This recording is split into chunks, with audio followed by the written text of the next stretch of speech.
Hello. Welcome to the Bore You to Sleep podcast. The podcast that will hopefully help you get to sleep. I am going to read an open source book, one that is not particularly interesting, but one that is hopefully boring enough to get you to sleep.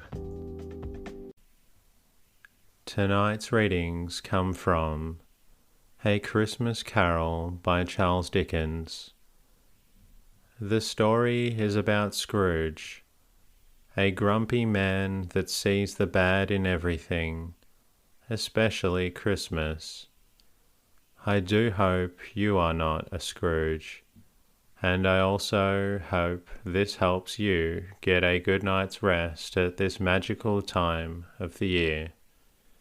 Special thanks to Farming Beats, iTunes listener, for your lovely review.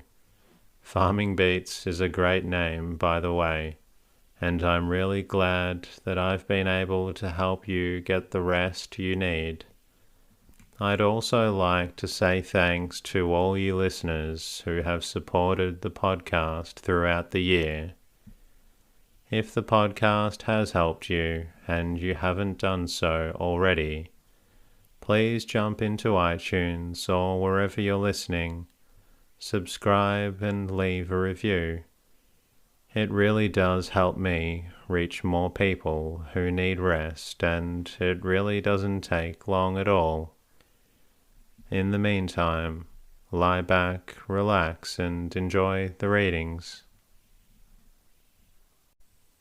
A Christmas Carol in prose. Being a ghost story of Christmas. Stave 1. Marley's Ghost. Marley was dead to begin with. There is no doubt whatever about that. The register of his burial was signed by the clergyman, the clerk, the undertaker, and the chief mourner. Scrooge signed it, and Scrooge's name was good upon change for anything he chose to put his hand to. Old Marley was as dead as a doornail.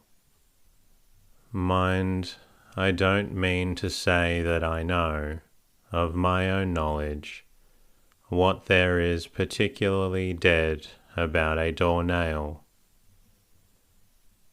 I might have been inclined myself to regard a coffin nail as the deadest piece of ironmongery in the trade, but the wisdom of our ancestors is in the smile, and my unhallowed hands shall not disturb it, or the country's done for.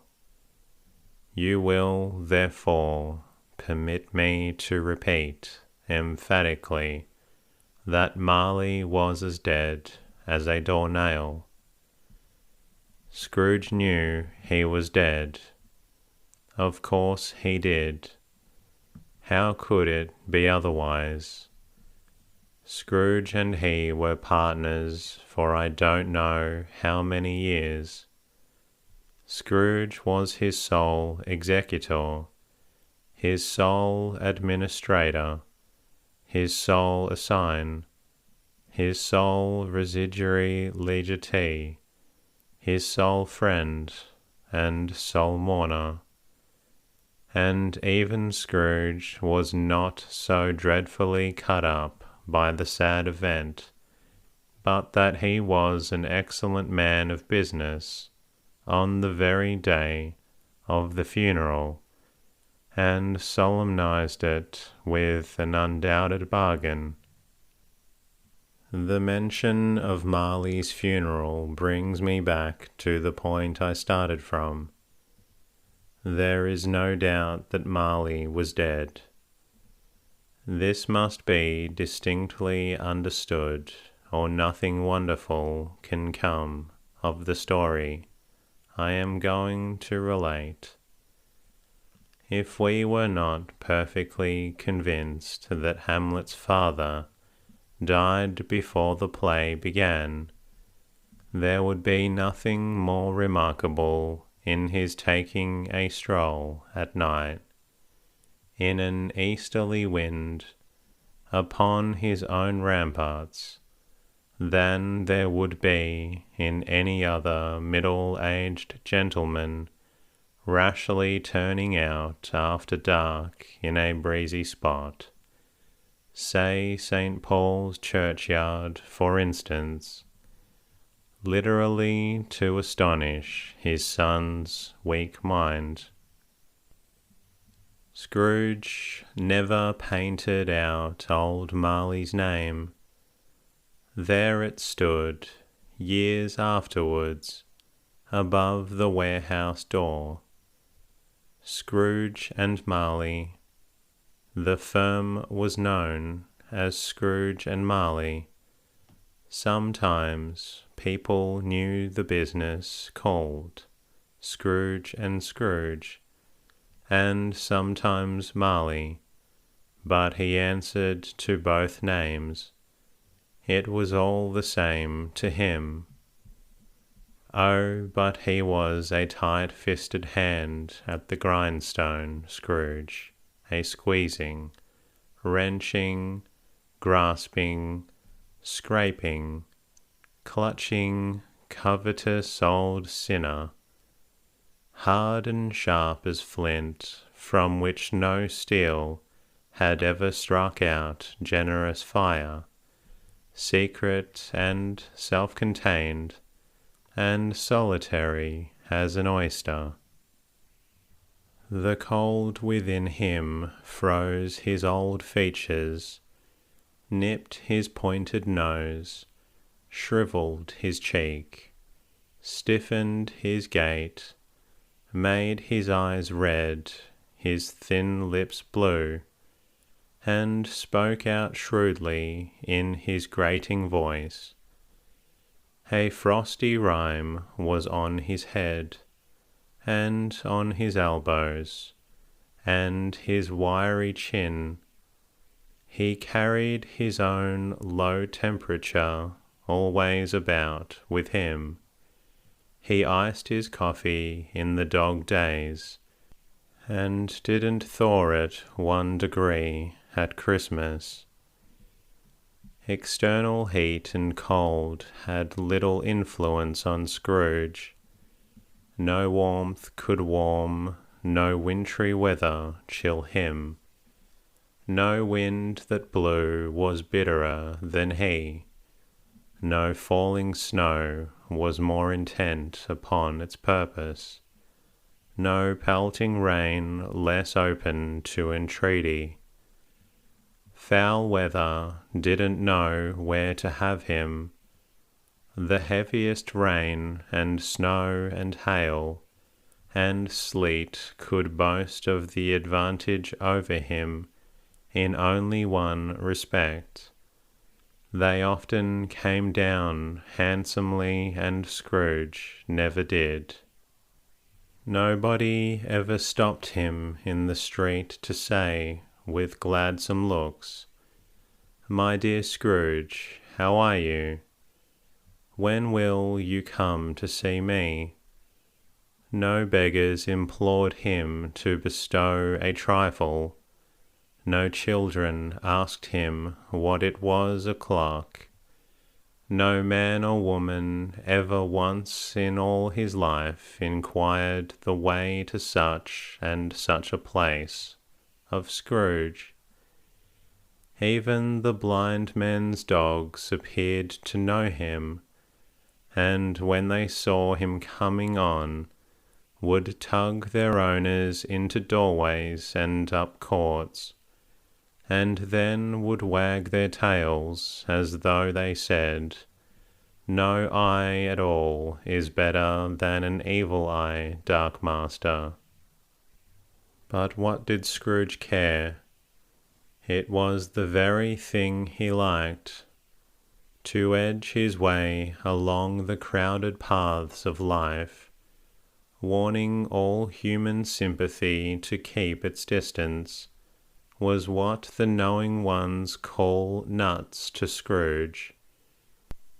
Once upon a time, of all the good days in the year, on Christmas Eve, old Scrooge sat busy in his counting house. It was cold, bleak, biting weather, foggy withal, and he could hear people in the court outside go wheezing up and down, beating their hands upon their breasts and stamping their feet upon the pavement stones to warn them. The city clocks had only just gone 3, but it was quite dark already. It had not been light all day, and candles were flaring in the windows of the neighbouring offices, like ruddy smears upon the palpable brown air. The fog came pouring in at every chink and keyhole, and was so dense without that, although the court was of the narrowest, the houses opposite were mere phantoms. To see the dingy cloud come drooping down, obscuring everything, one might have thought that nature lived hard by and was brewing on a large scale. The door of Scrooge's counting house was open, that he might keep his eye upon his clerk, who in a dismal little cell beyond a sort of tank was copying letters. Scrooge had a very small fire, but the clerk's fire was so very much smaller that it looked like one coal. But he couldn't replenish it, for Scrooge kept the coal box in his own room, and so surely as the clerk came in with the shovel, the master predicted that it would be necessary for them to part. Wherefore the clerk put on his white comforter and tried to warm himself at the candle, in which effort, not being a man of strong imagination, he failed. A Merry Christmas, Uncle. God save you, cried a cheerful voice. It was the voice of Scrooge's nephew, who came upon him so quickly that this was the first intimation he had of his approach. Bah, said Scrooge, humbug. He had so heated himself with rapid walking in the fog and frost, this nephew of Scrooge's, that he was all in a glow. His face was ruddy and handsome, his eyes sparkled, and his breath smoked again. Christmas a humbug, Uncle, said Scrooge's nephew. You don't mean that, I am sure. I do, said Scrooge. Merry Christmas. What right have you to be merry? What reason have you to be merry? You're poor enough. Come then, returned the guilty nephew. What right do you have to be dismal? What reason have you to be morose? You're rich enough. Scrooge, having no better answer ready on the spur of the moment, said, Bah again, and followed it up with humbug. Don't be cross, Uncle, said the nephew. What else can I be, returned the uncle, when I live in such a world of fools as this? Merry Christmas, out upon Merry Christmas. What Christmas time to you but a time for paying bills without money, a time for finding yourself a year older, and not an hour richer, a time for balancing your books, and having every item in them through a round dozen of months presented dead against you. If I could work my will, said Scrooge indignantly, every idiot who goes about with Merry Christmas on his lips should be boiled with his own pudding, and buried with a stake of holy through his heart. He should. Uncle, pleaded the nephew. Nephew, returned the uncle sternly, keep Christmas in your own way, and let me keep it in mine. Keep it, repeated Scrooge's nephew, but you don't keep it. Let me leave it alone then, said Scrooge. Much good may it do you. Much good it has ever done you. There are many things from which I might have derived good, by which I have not profited, I dare say, returned the nephew, Christmas among the rest.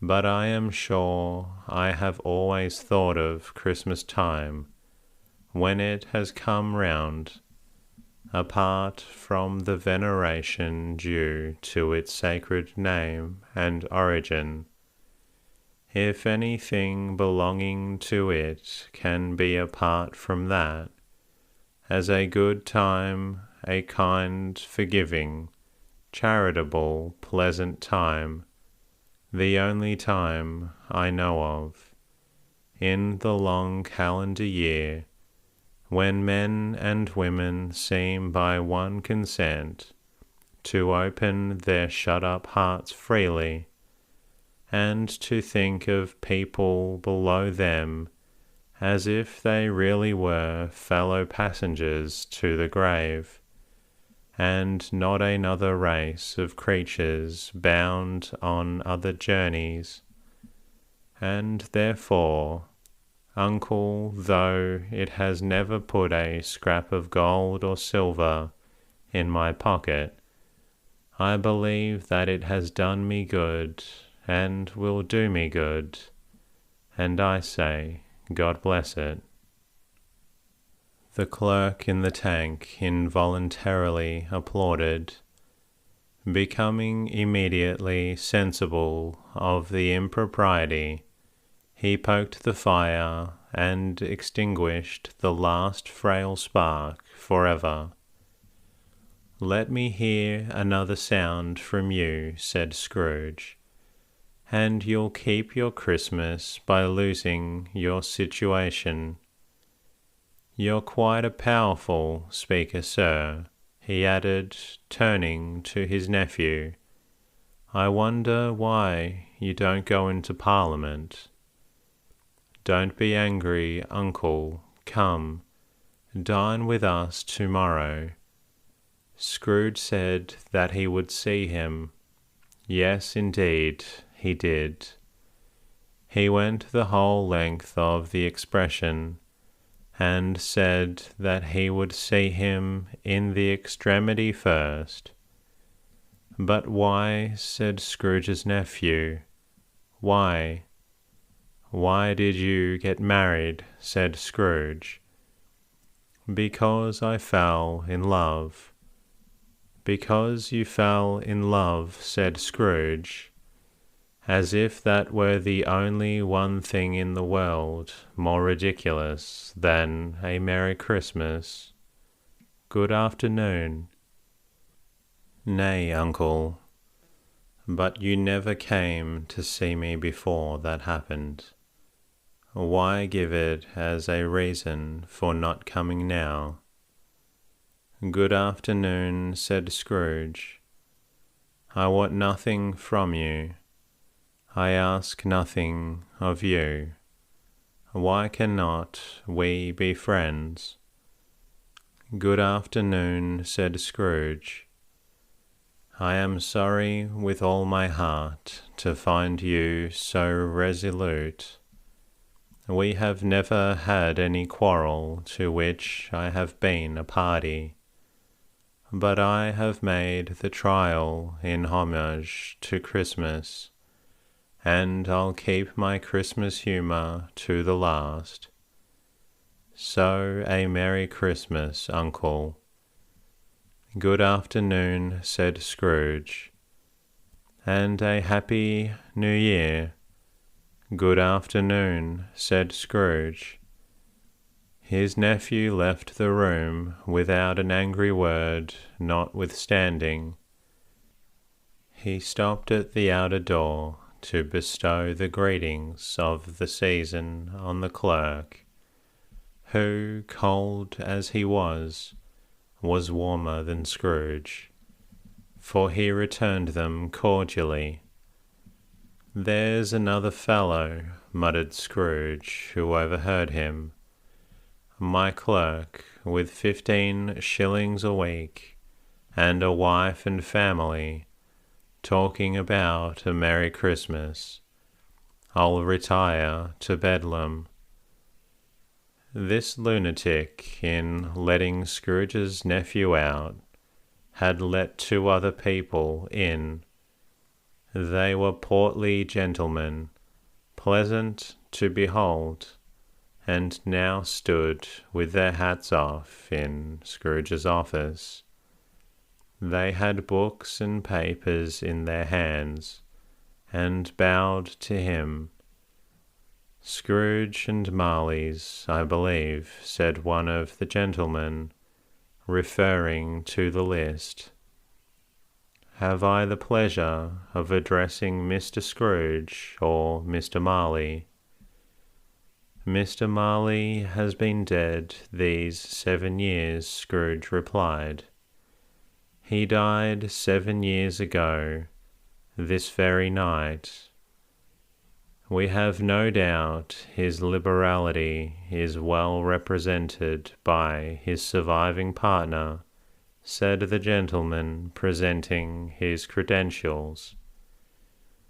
"I certainly was, for they had been 2 kindred spirits." At the ominous word liberality, Scrooge frowned, and shook his head, and handed the credentials back. "At this festive season of the year, Mr. Scrooge," said the gentleman, taking up a pen, "it is more than usually desirable that we should make some slight provision for the poor and destitute, who suffer greatly at the present time. Many thousands are in want of common necessaries. Hundreds of thousands are in want of common comforts, sir." "Are there no prisons?" asked Scrooge. "Plenty of prisons," said the gentleman, laying down the pen again. "And the Union workhouses?" demanded Scrooge. "Are they still in operation?" "They are still," returned the gentleman. "I wish I could say they were not." "The treadmill and the poor law are in full vigour, then?" asked Scrooge. "Both very busy, sir." "Oh, I was afraid, from what you said at first, that something had occurred to stop them in their useful course," said Scrooge. "I am very glad to hear it. Under the impression that they scarcely furnish Christian cheer of mind or body to the multitude," returned the gentleman, "a few of us are endeavouring to raise a fund to buy the poor some meat and drink and means of warmth. We chose this time because it is a time Of all others, when want is keenly felt and abundance rejoices, what shall I put you down for? Nothing, Scrooge replied. You wish to be anonymous. I wish to be left alone, said Scrooge. Since you ask me what I wish, gentlemen, that is my answer. I don't make merry myself at Christmas, and I can't afford to make idle people merry. I help to support the establishments I have mentioned. They cost enough, and those who are badly off must go there. Many can't go there, and many would rather die. If they would rather die, said Scrooge, they had better do it, and decrease the surplus population. Besides, excuse me, I don't know that. But you might know it, observed the gentleman. It's not my business, Scrooge returned. It's enough for a man to understand his own business, and not to interfere with other people's. Mine occupies me constantly. Good afternoon, gentlemen. Seeing clearly that it would be useless to pursue their point, the gentlemen withdrew. Scrooge resumed his labours with an improved opinion of himself, and in a more facetious temper than was usual with him. Meanwhile the fog and darkness thickened so that people ran about with flaring links, preferring their services to go before horses in carriages, and conduct them on their way. The ancient tower of a church, whose gruff old bell was always peeping slyly down at Scrooge out of a Gothic window in the wall, became invisible and struck the hours and quarters in the clouds, with tremulous vibrations afterwards, as if its teeth were chattering in its frozen head up there. The cold became intense.